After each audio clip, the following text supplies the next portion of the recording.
జనకుండు సుతుడును జన్నంబు చేసిన వనిత. ఏమండోయ్, మన ఊరు రామాలయంలో దొంగలు పడ్డారు. రాముల వారి నగలు దొంగలించారు. ఎవరైనా వెళ్ళి పట్టుకోండి.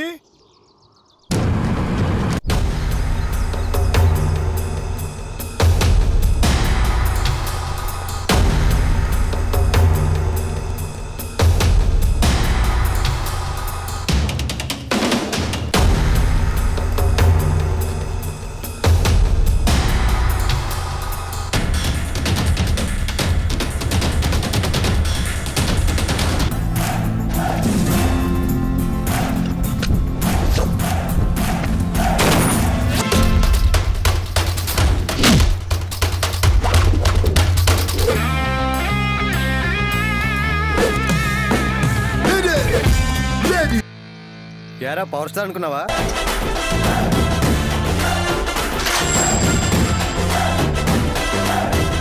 అన్నయ్య హీరోరా, నేను అభిమానిరా. మిగతాదంతా సేమ్ టు సేమ్.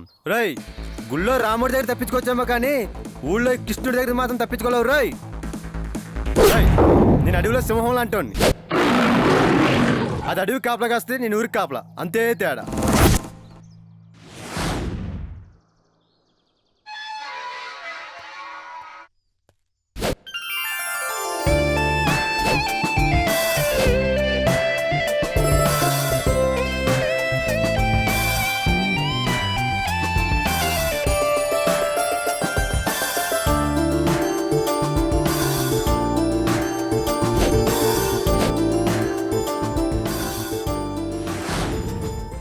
ఏంటి సంగతి?